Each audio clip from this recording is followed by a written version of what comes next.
ఈ వీడియోలో diploma third semester వాళ్ళకి ఇంజనీరింగ్ మ్యాథమెటిక్స్ 2 నుండి ఒక ప్రాబ్లం చూద్దాం. ఈ ప్రాబ్లం C20 రెగ్యులేషన్ వాళ్ళకి అక్టోబర్-నవంబర్ 2023లో 3 మార్క్స్కి అడిగారండి.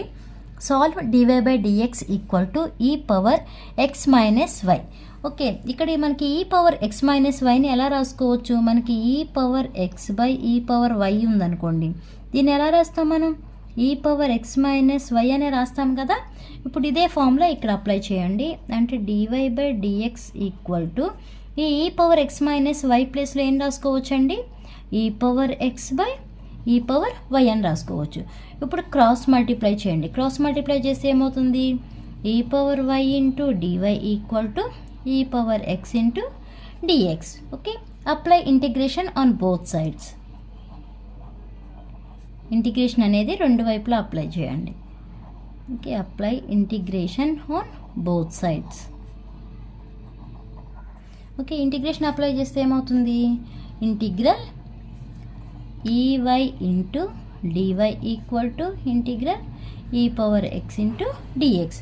మనకి ఫార్ములా ఏంటండి? Integral e power y into DY equal to ఏం రాసుకోవచ్చు? E power y into DY equal to e power y అవుతుంది. అలాగే e power x into d x equal to ఏమవుతుంది? ఈ పవర్ ఎక్స్ అవుతుంది. Okay, e power x plus c అవుతుంది కదా. అలా ఇక్కడ ఈ ప్లేస్లో రాయండి. E power y equal to e power x plus C. ఈ పవర్ ఎక్స్ని ఇటు తీసుకొచ్చి కూడా రాసుకోవచ్చు. అంటే e power y minus e power x equal to c. ఇదొక ఇలా అయినా ఆన్సర్ రాసుకోవచ్చు.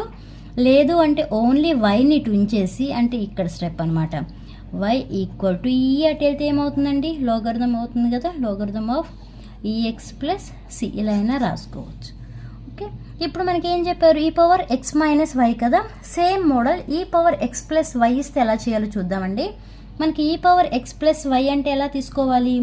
ఈ పవర్ ఎక్స్ ఇంటూ ఈ పవర్ వైని ఎలా రాస్తామండి? ఈ పవర్ ఎక్స్ ప్లస్ వై అని రాస్తాం కదా.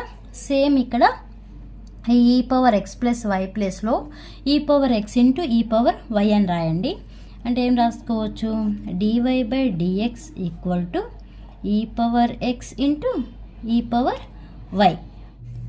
ఇప్పుడు ఏం చేస్తారు అంటే ఈ పవర్ వైని ఇటు తీసుకొచ్చి ఈ డిఎక్స్ని అటు తీసుకెళ్ళండి. అప్పుడు ఏమవుతుంది? dy/ఈ power y equal to e power x into dx అని రాసుకోవచ్చు. నెక్స్ట్ ఇక్కడ మనకి డినామినేటర్లో ఈ పవర్ వై ఉంది కదా, ఇది న్యూమరేటర్కి వెళ్ళాలి అంటే ఏమవుతుంది? ఈ పవర్ మైనస్ వై అవుతుంది. అంటే e power minus y into DY equal to e power x into dx. Okay, apply integration on both sides. Apply integration on both sides. అప్పుడు ఏమవుతుంది? Integral e power minus y into DY equal to integral e power x into dx. Okay, integral e power minus y into DY equal to ఏం రాయొచ్చండి? Minus e minus y equal to ఈ integration చేస్తే ఏమొస్తుంది? E power x plus C వస్తుంది. Okay, minus e minus why ఇక్కడ plus e power X కదా, దీన్ని ఈక్వల్కి ఇటు తీసుకొస్తే ఏమవుతుంది? మైనస్ అవుతుంది కదా. Minus e power x equal to c. ఇక్కడ రెండిట్లో మైనస్ ఉంది కాబట్టి నేను మైనస్ కామన్ తీస్తున్నాను. అప్పుడు ఎలా రాసుకోవచ్చు? E power minus y plus e power x equal to c. Okay, e power minus y plus e power x equal to ఇక ఈ మైనస్ నాటి పంపిస్తే ఏమవుతుందండి? మైనస్ సి అవుతుంది.